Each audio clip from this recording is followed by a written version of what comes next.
Everyone saw the patrol car crawl slowly past our house that morning, but no one knew why. Not yet. Not Linda Walsh, the queen of our street's HOA, standing with her arms crossed behind her blinds. Not me, clutching my coffee like it might stop my hands from shaking. And definitely not my wife, Helen, who was kneeling in her garden like nothing in the world could touch her. What none of our neighbors knew was that this peaceful street was about to turn into the stage for the most humiliating, dramatic, and unbelievable battle an HOA had ever seen. And that morning, the tension in the air was thicker than the summer humidity. It all started 6 months ago, long before the flashing lights or the salutes, when we first moved into our dream home on Maple Street.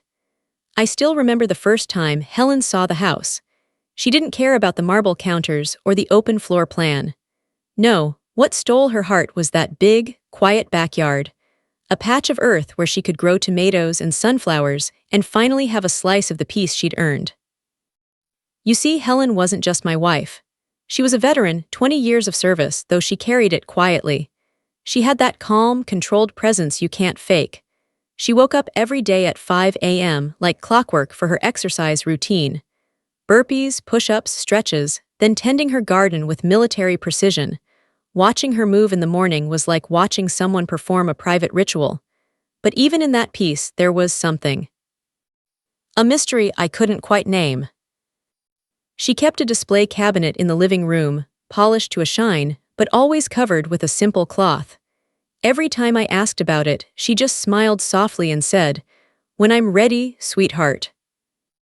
Sometimes a car would backfire in the distance, and she'd drop into a low defensive crouch before catching herself and laughing it off. Sometimes the phone would ring, and she'd answer with a crisp, "Yes, sir, understood, situation normal." And when I'd ask who it was, she'd wave me off with, "Just an old colleague checking in." I didn't push, I trusted her. For a while, our life here was blissfully quiet. But every neighborhood has that one person who can't stand someone else living their life without permission. For us, that person was Linda Walsh, 53, recently divorced, and apparently living to control every mailbox, lawn, and flower pot in our HOA community. From the moment she learned we weren't in the HOA, her eyes lit up like she'd found a personal project. Our house was technically on the border, bought decades ago under a grandfather clause that kept it out of the HOA's reach. At first, she pretended friendliness, stopping by with pies, asking about Helen's adjustment to civilian life. But Linda had already made a fatal mistake. She'd underestimated Helen. One sunny afternoon, I came home from work to find Helen at the kitchen table, with a 47-page packet spread out like she was preparing for a battlefield briefing. "Honey, what's all this?" I asked. Helen didn't look up.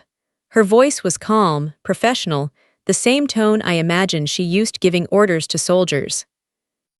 Linda Walsh came by with a mandatory HOA membership package. She wants us to join, $2,000 initiation fee, full compliance with their rules, and she said it's non-negotiable. I blinked, but we're not in the HOA. Helen's eyes finally lifted to meet mine, and for the first time since we'd moved in, I saw the steel in them. I told her exactly that. Our deed is crystal clear. She doesn't have a single legal leg to stand on. That was the first move in what would become the most intense neighborhood chess match I'd ever seen.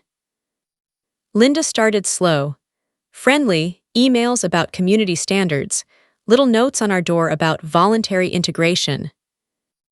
But when Helen replied, she didn't just say no. She sent evidence. Property surveys, city records, documentation of the grandfather clause. Her words were measured, her tone professional, and every response was like another nail in the coffin of Linda's campaign. I'll never forget the first time I saw Linda's face when Helen countered one of her fake violation notices. Through our window, I could see her squinting at the paperwork, her mouth twitching in frustration. But instead of backing down, Linda doubled down. She started spinning stories to other neighbors. Poor Helen. A veteran like that, living outside the HOA, she must be having trouble adjusting. She really needs structure. I wanted to confront her, but Helen stopped me with that quiet confidence I was still learning to understand.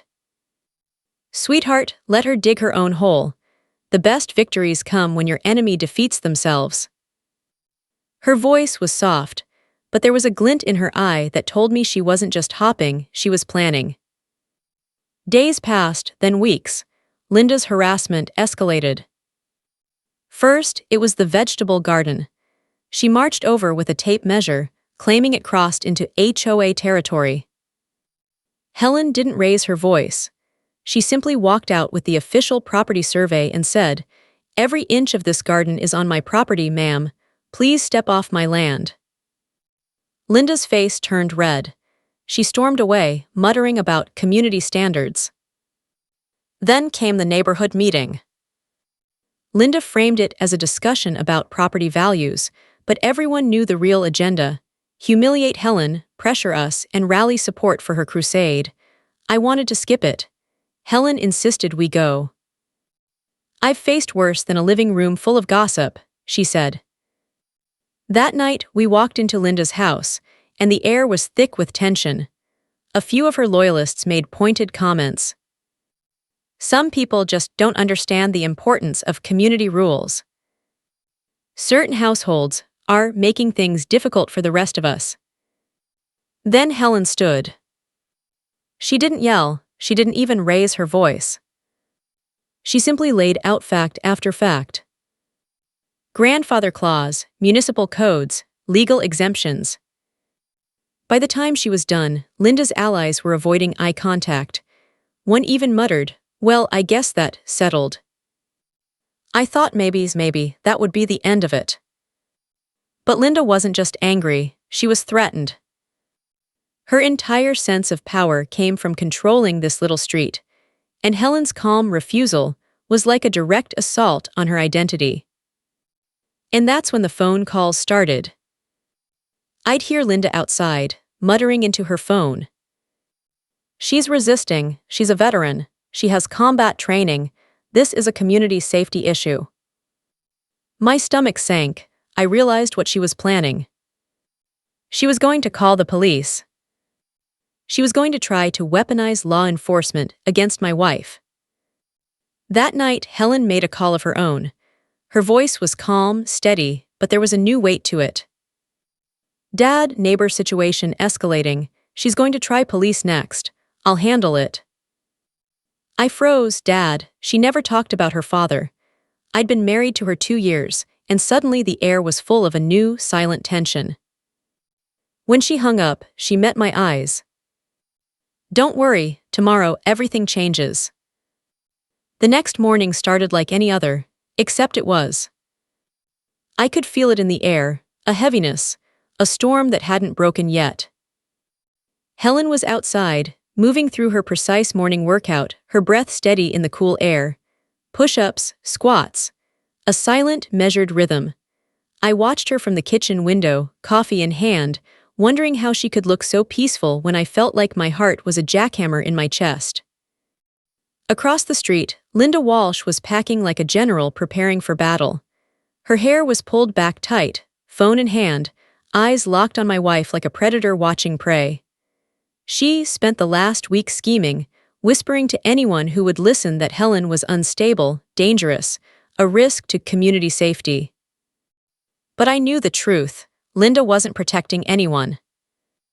She was terrified of losing control. Then I saw her raise the phone to her ear. Even through the glass, I could see her lips moving, her posture stiff with self-importance. I couldn't hear every word, but the fragments floated across the quiet street. A veteran refusing to join HOA. Combat training, isolated behavior. Families feel unsafe.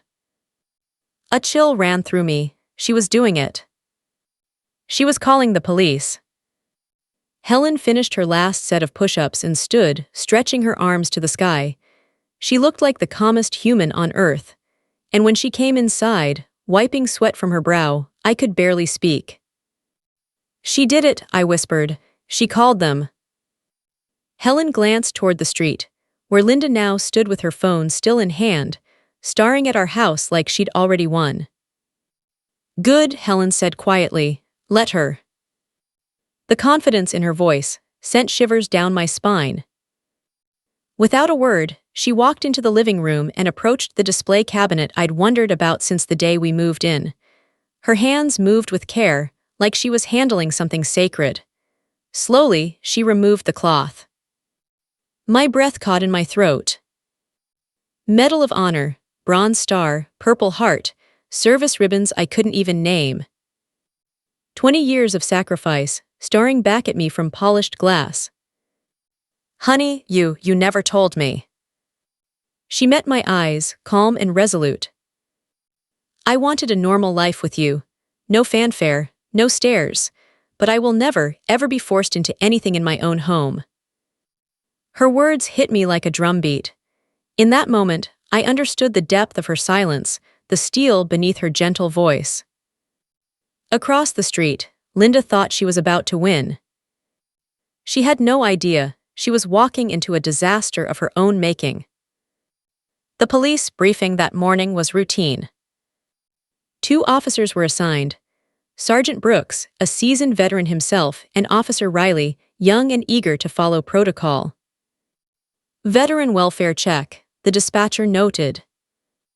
Possible adjustment issues, community safety concern, body cams on, supervisor on standby. They thought they were walking into a delicate situation. Instead, they were about to witness history. At 9:15 a.m., 2 squad cars rolled slowly down Maple Street. I felt my stomach twist as I watched from the kitchen window. Linda was practically glowing, her phone poised to record what she thought would be Helen's humiliation. She positioned herself in her front window like a queen watching a public execution. The cars parked quietly, doors opened, boots hit pavement. The officers approached with professional calm. Riley's eyes scanned the property. Brooks carried himself like a man who'd seen it all. The doorbell rang. I opened it, my palms damp. Officers, can I help you? Riley spoke first, reading from his notes. We received a welfare check request regarding resident Helen Thompson. Concern for community integration, possible adjustment issues. His voice trailed off as he glanced past me into our pristine home. He wasn't seeing what he expected. No chaos, no danger, just quiet order and a faint smell of fresh coffee. Then Helen appeared. She didn't rush, she didn't hide. She simply stepped into view with that calm, unshakable poise that came from decades of service. Shoulders squared, eyes level, a quiet dignity that filled the doorway. Good morning, officers, she said softly. Something in the air shifted. Riley cleared his throat. Ma'am, are you aware of the community's concerns? I am, she replied evenly. We are not members of the HOA, nor are we required to be. We've caused no disturbances. I've been respectful to my neighbors. Brooks' eyes narrowed, not in suspicion but in recognition. That posture, that tone. And then Linda made her fatal move. She stormed across her lawn, phone in hand, face flushed with the thrill of what she thought was victory. Officers, I'm the one who called. She's been uncooperative, refusing HOA membership, and she's a combat veteran with military training. She could be a threat to families who follow community standards. The words hung in the air like poison. Brooks turned slowly to look at her. His face didn't move, but something in his eyes hardened. Helen didn't flinch. She simply reached into her wallet, pulled out her military ID, and handed it to the sergeant. He glanced at it and froze. For a heartbeat, everything was silent. Then his voice crackled on the radio. Dispatch, confirm ID for Helen Thompson. The reply came clear and immediate. Confirmed, Sergeant Major, Medal of Honor recipient, exemplary service record. The world seemed to hold its breath. Then Sergeant Brooks stepped back, straightened to full attention, and delivered a perfect salute. "Good morning, Sergeant Major. Thank you for your service, ma'am." Officer Riley's face lit with realization, and he followed suit, saluting my wife with genuine respect. I turned my head toward Linda. Her mouth fell open, her phone wavered in her hand. "They're saluting her," she whispered, "for refusing to join the HOA." And just like that, the power shifted. Neighbors peeked out from behind curtains. Some came onto porches. Everyone saw it. The woman Linda had tried to paint as dangerous was being honored by law enforcement as an American hero. I felt a swell of pride so strong it almost brought me to tears. My wife, the woman who just wanted to garden in peace, was finally seen for who she truly was. Meanwhile, Linda's face went pale, her lips trembled. In that moment, she understood. She hadn't just picked the wrong battle. She had declared war on someone untouchable.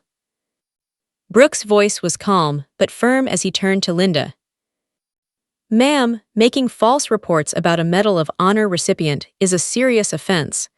We'll need to document your complaint, and I suggest you choose your next words carefully." Linda stammered, I was just protecting the community." But no one was listening anymore. Because the whole neighborhood had just witnessed the ultimate reversal. The bully who ruled by fear was standing alone, and the quiet veteran she tried to destroy was receiving salutes in her own front yard.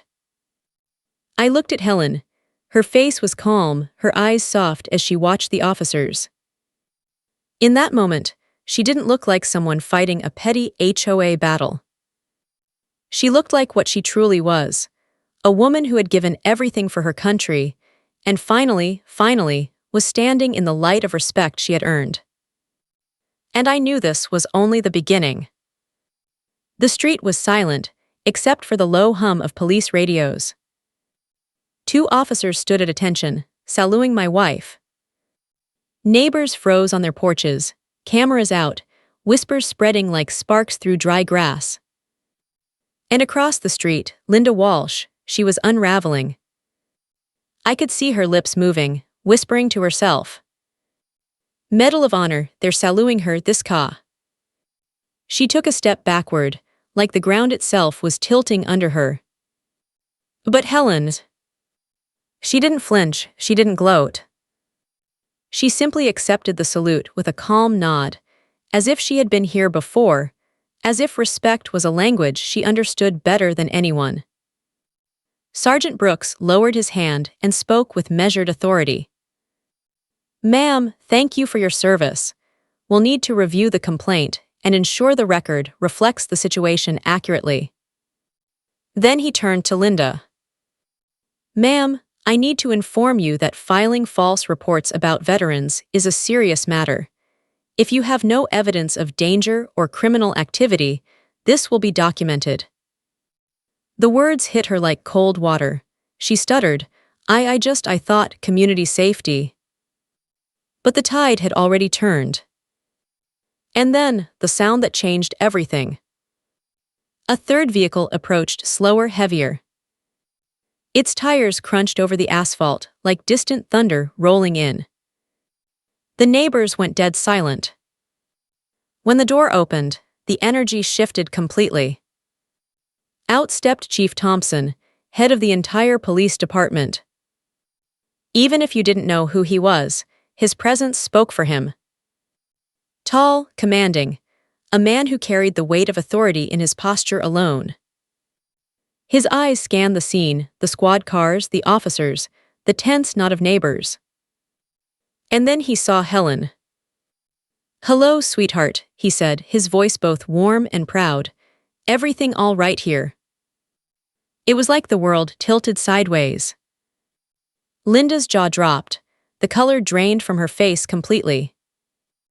I could see the exact moment, the puzzle pieces slammed into place in her mind. She had called the cops on a Medal of Honor recipient. She had accused the daughter of the police chief of being dangerous. And she had done it all over a vegetable garden and an HOA rulebook. The look on her face was pure collapse. Sergeant Brooks straightened instantly and delivered a precise report. Chief, we responded to a welfare check. Subject is Sergeant Major Helen Thompson, Medal of Honor recipient. Complaint appears to be retaliatory in nature. False claims regarding community safety and HOA compliance. Evidence of harassment documented. Chief Thompson's gaze shifted to Linda. It was the kind of look that stripped a person bare. No shouting, no drama, just disappointment wrapped in authority. "Ma'am," he said evenly, "do you understand the gravity of what you've done?" Linda tried to speak, but all that came out was a choked whisper. I didn't know." "You didn't ask," the chief replied. His voice was calm, but it hit like a hammer. "You didn't verify. You weaponized my department against a veteran, against my daughter, because she wouldn't join your club." Neighbors were gathering closer now. Phones were out, some covered their mouths, a few shook their heads in disbelief. I realized we weren't just witnessing a neighborhood dispute anymore. We were watching a reputation shatter, in real time. Helen's calm never wavered. She stepped forward, her voice soft but firm. "Dad, I've been documenting everything. Emails, fake violation notices, the letterhead from the fake legal firm she sent, I have it all." Linda's head snapped up. Fake what that was. But the chief didn't even let her finish. "Ma'am, you just admitted to distributing fraudulent legal threats." Her mouth opened, closed, no words came. The chief gestured toward the squad car. "Sergeant, document all evidence. Body cam footage, false reporting, harassment of a veteran. Notify the DA's office. This isn't just a neighborhood dispute anymore." The officers moved with quiet efficiency. Riley approached Linda. "Ma'am, I'll need you to step over here." The moment the cuffs clicked, a gasp rippled through the crowd. Linda Walsh, the self-proclaimed queen of the HOA, stood in the middle of Maple Street in handcuffs, surrounded by neighbors she had once ruled through fear. The fallout was instant. Phones buzzed, cameras rolled, word spread like wildfire. Linda called the cops on the chief's daughter. She tried to arrest a Medal of Honor recipient. They assaulted her instead. In the span of 10 minutes, the balance of power in our neighborhood flipped upside down. The same people who used to nod nervously at Linda's orders were now whispering, shaking their heads, and stepping back from her like she carried the plague. Meanwhile, others approached Helen, quiet, hesitant, but full of gratitude. "Ma'am, thank you for your service. I'm so sorry we didn't know. We should have stood up to her sooner." Helen just nodded, humble as always. "Let's just move forward, better community for everyone, that's all I want." And somehow, in the middle of the chaos, I felt my chest swell with a pride I'd never known. Because this wasn't just my wife. This was a woman who had faced war, survived it, and still chose to plant sunflowers and tomatoes instead of bitterness. And today, the world finally saw her for exactly who she was. As Linda was guided into the squad car, she finally broke. "Please, I didn't mean, I was just trying to protect the neighborhood." Chief Thompson's response was soft, almost pitying. "Ma'am, protecting the neighborhood doesn't mean destroying your neighbors, especially not the ones who have already protected all of us." The door shut, the car rolled away. And the queen of the HOA disappeared behind tinted glass, leaving a street buzzing with whispers and awe. I thought it was over. I thought that was the end of the war. But I didn't yet understand the storm Linda had unleashed, not just in her life, but in the entire neighborhood. Because if you think being handcuffed on your own street is the bottom, Linda was about to discover that rock bottom has a basement. By the time Linda's squad car turned the corner and disappeared, Maple Street was a different world. The quiet, rule-bound neighborhood that had once tiptoed around a single woman's demands now buzzed with whispered conversations, camera flashes, and the unmistakable electricity of history being made in real time. I stood in our front yard, barely breathing, watching Helen shake hands with the neighbors who had spent months avoiding eye contact. Some of them were embarrassed, some were awestruck, but all of them understood the same thing at once. The queen of the HOA had fallen. And she wasn't coming back. The shift happened faster than I could process. By the end of the day, the story was already moving beyond our street. One neighbor posted a short clip to Facebook, just 3 seconds of Officer Riley and Sergeant Brooks standing in our yard, saluting Helen while Linda's mouth hung open in shock. By dinner time, it had thousands of shares. By morning, it was viral. The captions wrote themselves. HOA bully calls cops on veteran, watch what happens next. Police salute homeowner during welfare check. Karen learns what real authority looks like. Local news picked it up first. Then the regional outlets. By the third day, we were on national feeds, and Linda Walsh had become the unwilling face of everything wrong with HOA abuse. But inside our home, Helen's calm was unshaken. She kept to her routine. 5 a.m. workout. Tending the garden. Coffee at the kitchen table with her laptop open, reviewing the evidence she had methodically compiled over months of harassment. I'd catch myself staring at her sometimes, wondering how she could hold so much grace in the middle of a storm that would have broken anyone else. Helen, I said one morning, watching the news replay the salute in an endless loop, the whole country is talking about you, about this street. Doesn't it feel overwhelming? She sipped her coffee, unfazed. I spent 20 years in places where the wrong decision could cost lives. This, she gestured toward the screen, then the quiet street outside. This is just truth coming to light. Linda dug her own hole. I just refused to fall into it with her. I didn't know whether to laugh or hug her. So I did both. The legal fallout was as swift as the social one. Within 72 hours, Linda was facing 3 charges. False reporting. Harassment of a veteran. Abuse of emergency services. The DA's office didn't mince words in their statement. Targeting a Medal of Honor recipient with knowingly false accusations is unacceptable. We are pursuing all available legal remedies. I heard through the grapevine that Linda's first meeting with her attorney was short and brutal. He told her, one neighbor whispered, that with the body cam footage, the witness statements, and Helen's documentation, she'd be lucky to get probation. Fighting it would be like setting money on fire. Meanwhile, our street transformed almost overnight. The people who used to scurry indoors at the sight of Linda now stopped by our yard with casseroles, flowers, and quiet words of gratitude.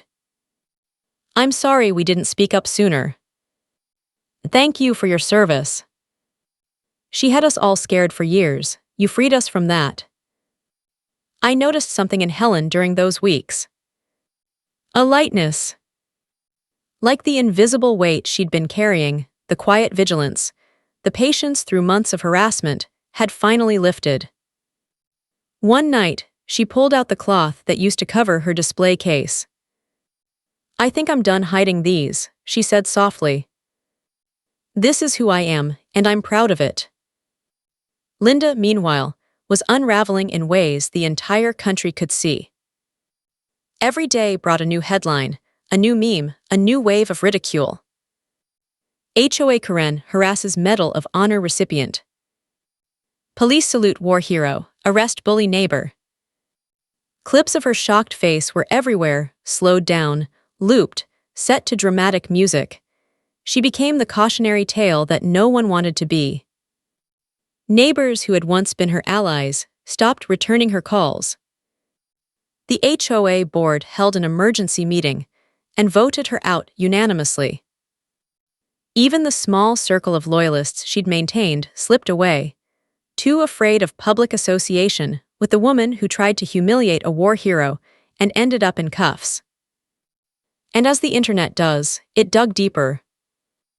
People found her old posts, her smug comments about keeping the neighborhood in line, and turned them into viral mockery. It was brutal, but also inevitable. The first court date came 3 weeks later. We didn't even have to speak. The body cam footage, the recordings, the photos of Helen being saluted while Linda flailed behind her, it all spoke louder than any words could. Linda pled guilty. She had no choice. Her sentence: 18 months probation, $5,000 fine, 400 hours of community service, specifically at the VA hospital. The judge's words cut sharper than any punishment. Targeting a Medal of Honor recipient because she refused to join your HOA represents the worst kind of abuse of community authority. You owe this veteran and this neighborhood more than an apology. You owe them your service. I glanced at Helen in that courtroom, expecting some flicker of vindication. Instead, she just nodded once, calm as ever. Justice isn't about revenge, she whispered to me. It's about setting things right. That night, our street was alive with celebration.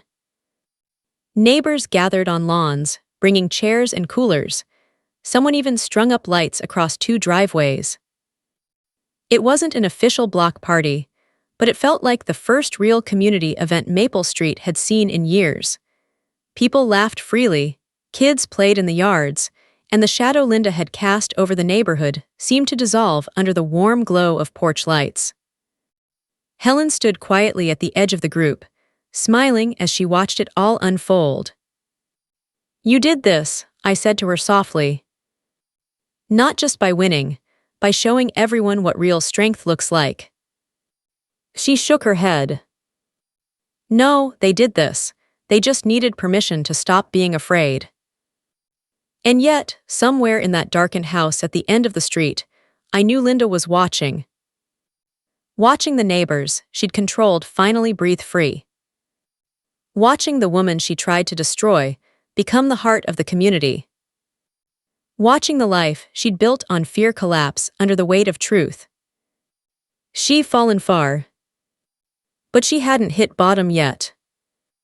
Because rock bottom wasn't the arrest. Rock bottom was realizing the world was better without her in control. 6 weeks after Linda's sentencing, Maple Street was a different place. The grass seemed greener, the laughter came easier, and for the first time in years, kids actually played on the sidewalks without parents peering nervously from windows.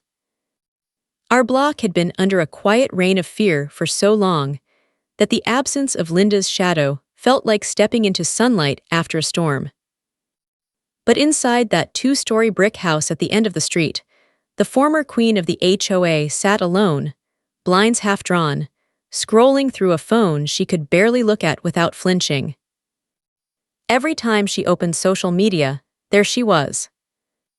Her own face, wide-eyed and pale, frozen in the frame where 2 police officers saluted Helen and the neighborhood gasped. The video had passed 10 million views. Memes flooded every platform. "Don't be a Linda" became a catchphrase for HOA forums. She'd gone from feared to famous, but not in the way she'd dreamed. And every morning, she had to put on a volunteer vest and drive to the VA hospital to work off her community service. At first, she treated it like punishment. She kept her head down, did the bare minimum, avoided eye contact with the veterans rolling through the halls. But then, slowly, something started to change. It happened on a Wednesday morning, during her 3rd week of service. Linda was assigned to help in physical therapy, a place filled with quiet struggle and quiet triumph.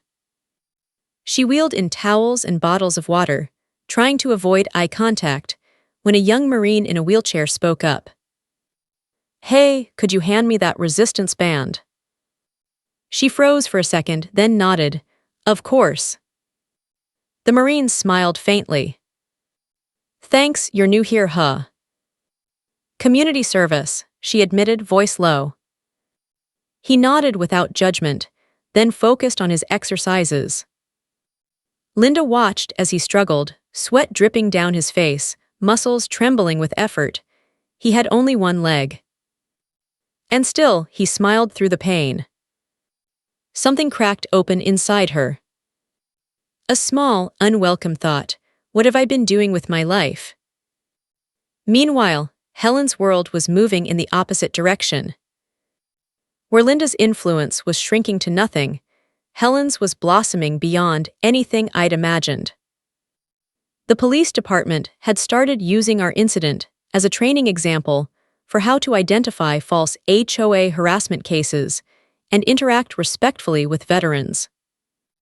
Veterans, organizations reached out, asking Helen to speak about her experience and how communities could better support those transitioning to civilian life. One evening, I walked into our living room to find her on a video call with a regional news station, calmly explaining how a neighborhood can choose support over suspicion. "I don't blame anyone for being cautious," she said. "But there's a difference between safety and control. Communities thrive when we lift each other up, not when we tear each other down." Even through a screen, her words carried the weight of someone who had lived them. I saw Linda again for the first time since the sentencing at the grocery store. She looked smaller. Not physically, but in the way someone looks when the world has pressed them down and stripped away their armor. Our eyes met in the cereal aisle. I expected her to turn away, or worse, lash out. Instead, she took a deep breath and approached, her voice quiet.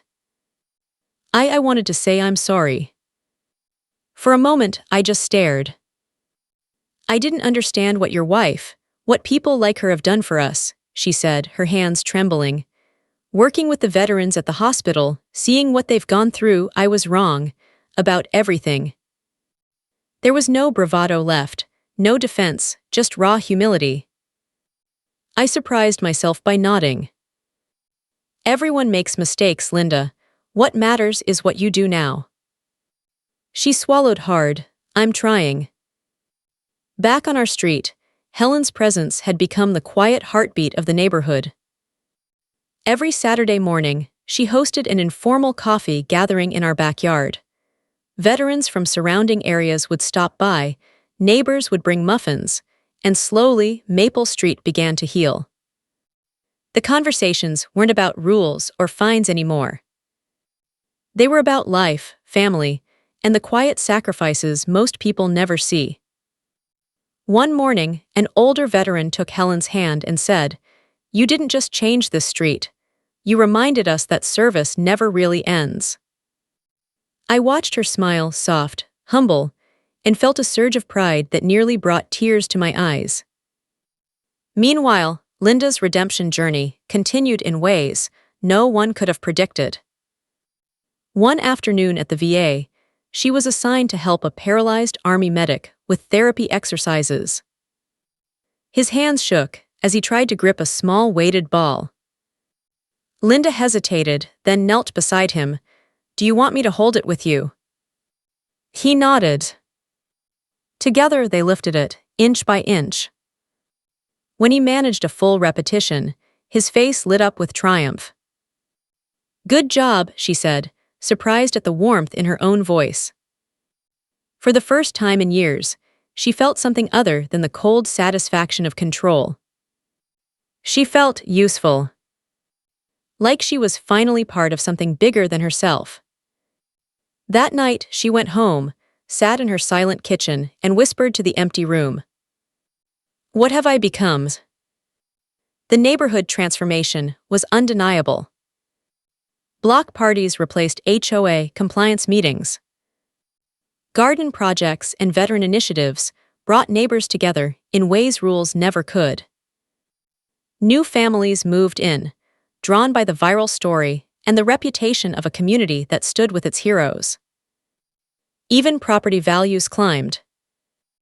Ironically, the very thing Linda had obsessed over, neighborhood prestige, finally came true, but without her iron grip. And in that shift was a quiet lesson, one Helen voiced to me one evening as we watched the sunset from our porch. Real strength, she said softly, never comes from making people afraid of you, it comes from lifting them up. Linda wasn't fully redeemed yet. The neighborhood still avoided her. Her old friends were gone. But inside her lonely house, a spark had been lit, the first flicker of understanding that life had meaning beyond control, and that the very people she tried to break were the ones showing her the way back to being human. She was starting to change. And in a twist no one saw coming, the woman who had once ruled with threats was now learning the quiet power of service, the same lesson Helen had lived all along. 1 year after the salute that shook our street, Maple Street barely resembled the place we had moved into. The hedges that once hid neighbors from each other now framed front yards dotted with flower beds and garden boxes. Projects started together instead of dictated by a rulebook. The HOA still existed, but it was a shadow of its old self. Its meetings were about community support and neighborhood events, not fines and fear. And every Saturday morning, our backyard had become the beating heart of that transformation. Veterans, neighbors, and families gathered for coffee and pastries, while Helen moved through the crowd with her signature calm. Kids ran around the garden she had once defended like a fortress, laughing among the sunflowers. It was hard to imagine that just a year ago, one woman's need for control had nearly destroyed all of this. But that woman's story wasn't over yet. Linda Walsh spent her mornings at the VA hospital now, wearing a volunteer vest instead of a power suit, her clipboard filled not with fake violation notices, but with lists of veterans who needed rides to appointments, therapy exercises, or just someone to listen. At first, the work had been pure penance. She went because the court required it. She kept her head down, convinced everyone was silently judging her as the HOA Karen. But the veterans had a way of breaking down walls she didn't even know she'd built. There was the Marine who had lost his leg in an IED explosion, yet still cracked jokes during physical therapy. The quiet Army medic who spent his afternoons teaching other patients how to cook with one hand after an amputation. And the Air Force pilot who greeted her every morning with the same words. "Hey neighbor, ready to do some good today?" Some days she left in tears. Other days she left with a faint smile she hadn't worn in years. And slowly, painfully, the anger and entitlement that had once fueled her life began to crack, flake, and fall away. Back on Maple Street, Helen's influence had grown far beyond our little community. She'd been invited to speak at veteran housing conferences and community leadership seminars. Her story, how quiet dignity and relentless professionalism had turned harassment into national attention, was now part of VA transition workshops. I watched her give a speech one evening at a local university, standing tall and steady before a room full of students and city leaders. "Strength doesn't come from control," she said. "It comes from service. The people who lift others up change the world. The people who tear others down only hurt themselves." The audience hung on every word. I felt like the luckiest man alive, sitting in that crowd, knowing the woman on that stage was the same woman who once just wanted to plant tomatoes in peace. The first time Linda and Helen crossed paths again wasn't on our street. It was at the VA hospital, almost a year to the day since Linda had been led away in handcuffs. Helen had been invited to visit the physical therapy wing to meet with a group of volunteers and staff. I went with her, walking through the quiet hallways lined with photos of service members. When we stepped into the therapy room, the air shifted. Veterans recognized her immediately, smiles spread, murmurs of respect rippled across the room. A few even saluted. And then I saw her. Linda, kneeling next to a veteran in a wheelchair, helping him adjust a set of weights. When she looked up and saw Helen, her face froze, not in arrogance, not in fear, but in humility so raw it was almost painful to witness. Mrs. Thompson, she started, then stopped, voice trembling. No, Sergeant Major, I. Helen's expression was calm, unreadable. I see you're serving, she said softly. Linda swallowed hard. I am, and I'm sorry for all of it. I didn't understand. I thought authority made me strong. I was wrong. The veteran she'd been helping looked between them, sensing the weight of the moment. This lady here's been showing up every day, he said, his voice warm. She's learning.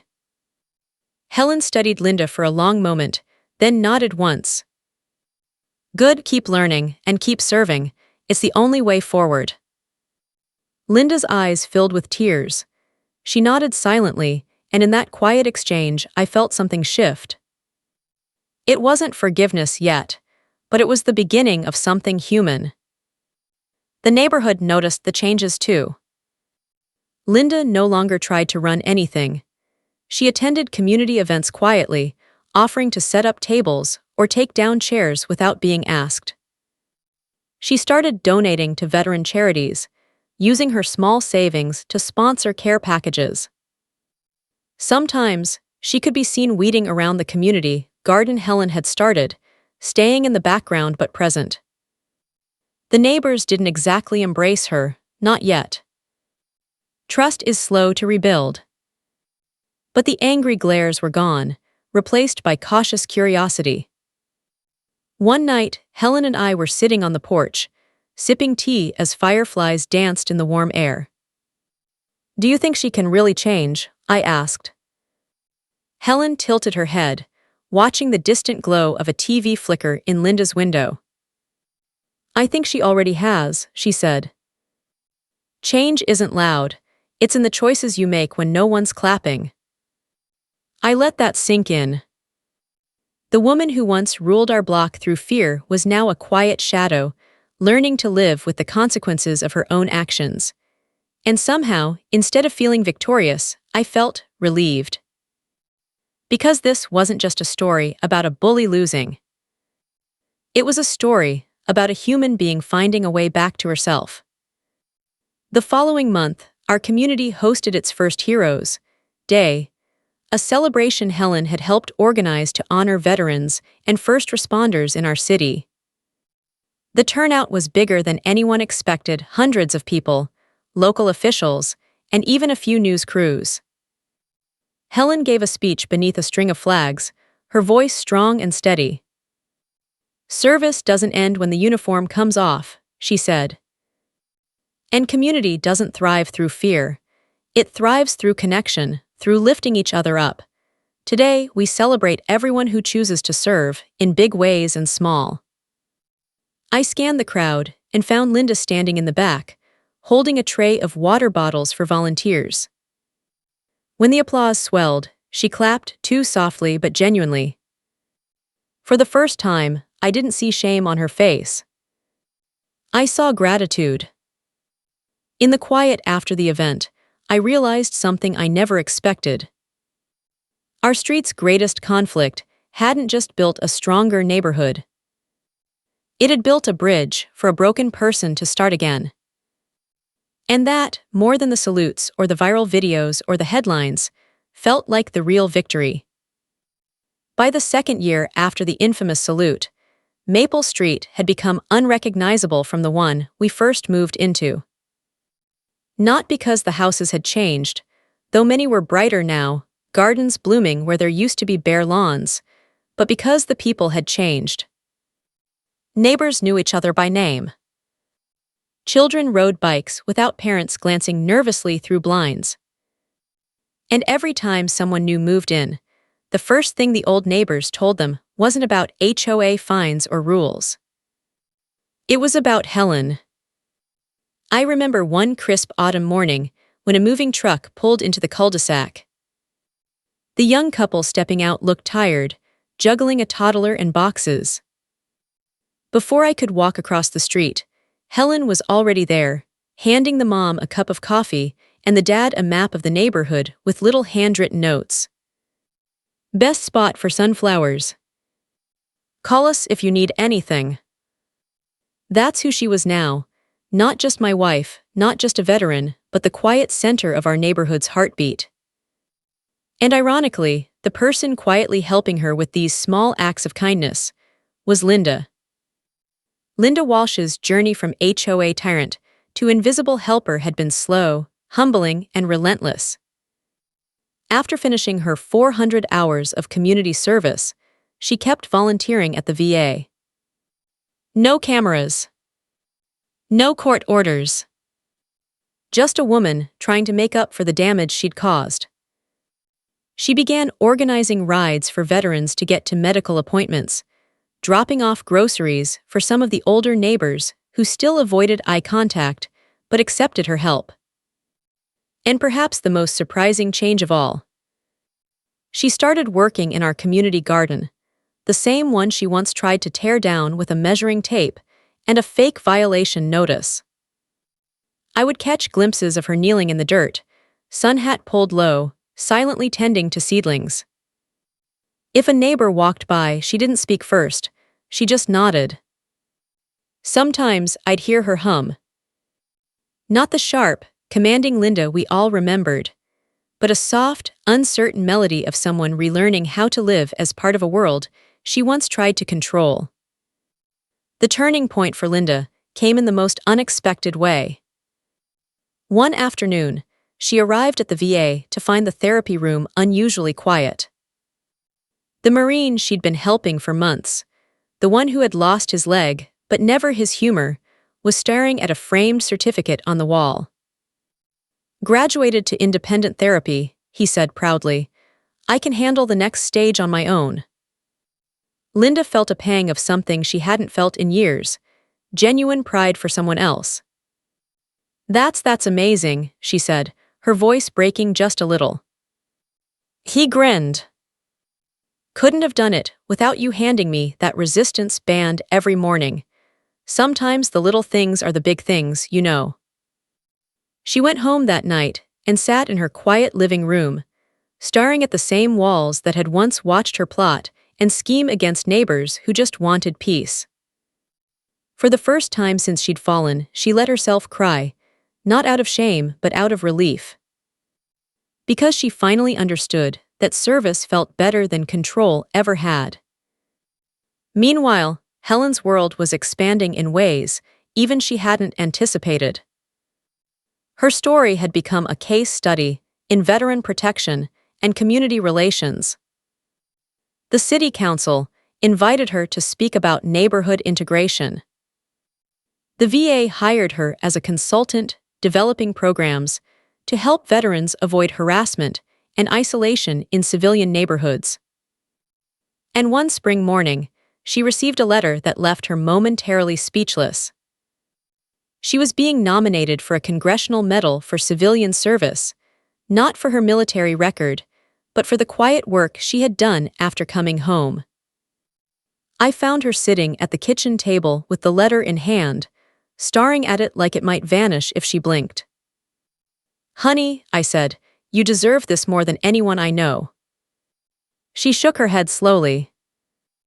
I never wanted recognition, I just wanted peace. But if this can help protect others like me, maybe it's worth it. Her humility was staggering. The day of the ceremony arrived with a clear sky and the soft smell of spring blossoms. We traveled to the state capitol, where a hall of officials, veterans, and community leaders gathered to honor people who had turned service into lasting impact. When Helen walked onto that stage, applause thundered through the room. She didn't bask in it, she didn't wave. She simply stood tall, her voice calm as she began to speak.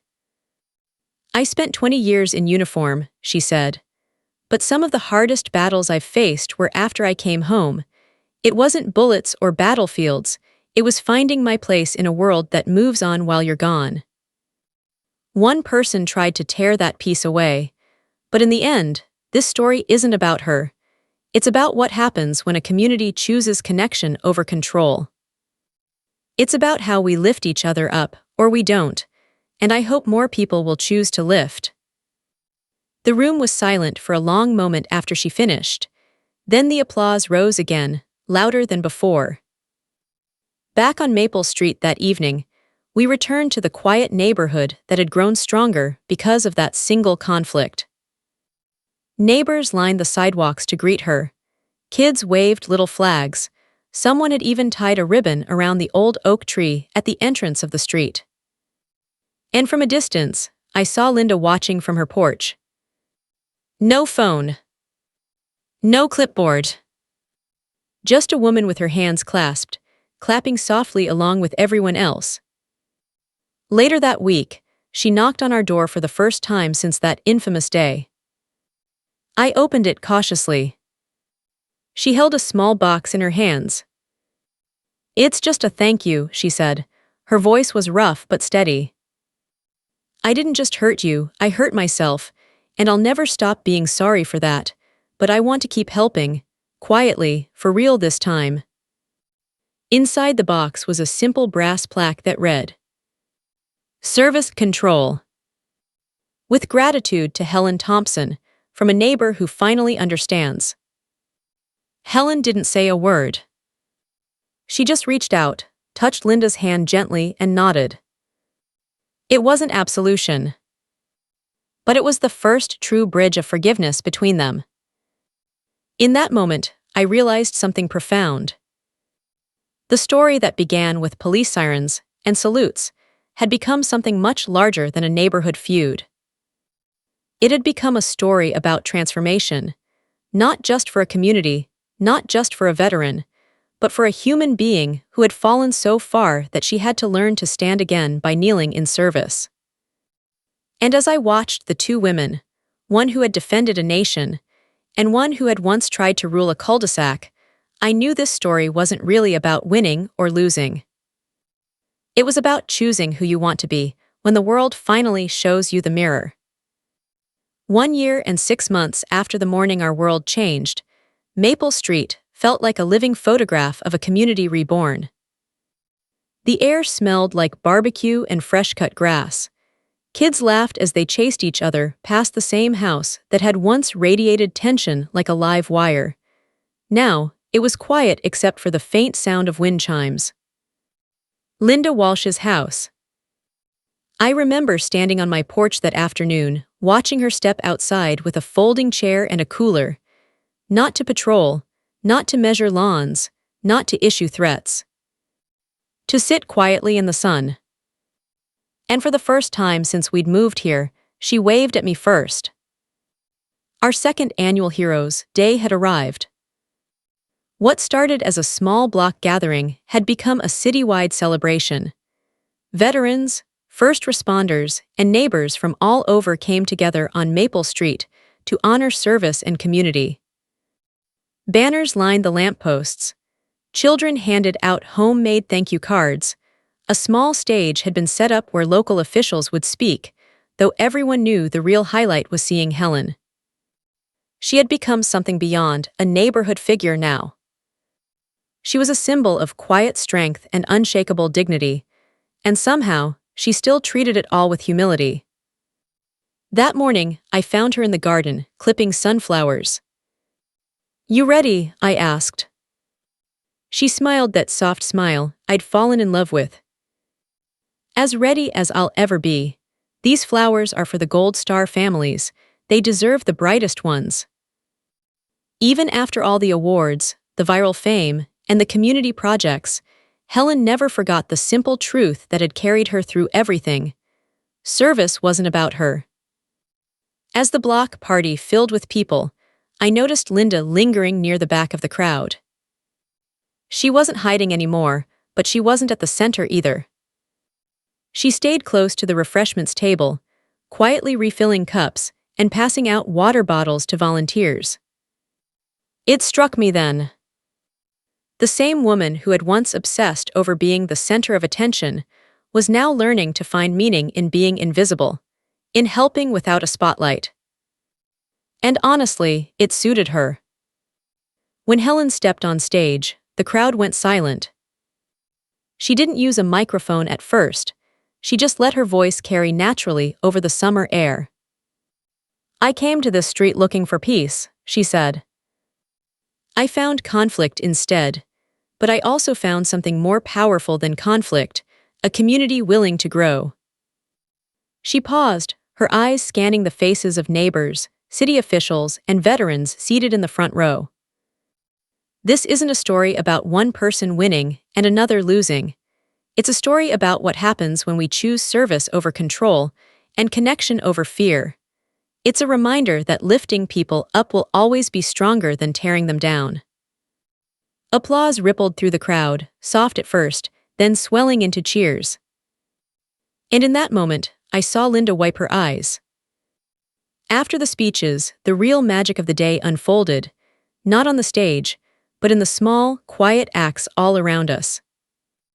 A veteran in a wheelchair was laughing with kids who decorated his service dog's vest with little flags. A neighbor who once avoided eye contact was helping a retired Army nurse carry a folding chair across the street. And Linda was crouched in the grass, helping a 5-year-old tie a balloon to his tricycle. For the first time, it felt like Maple Street had fully healed. Later that evening, as the sun set and the last of the folding chairs were stacked, I stood at the end of our driveway with Helen, watching the neighborhood wind down. Linda approached us slowly, almost shyly, carrying a single folder. I wanted to show you something," she said, her voice steady but low. Helen nodded, "Go ahead." Linda opened the folder to reveal a stack of handwritten letters. "They're from veterans at the hospital," she said.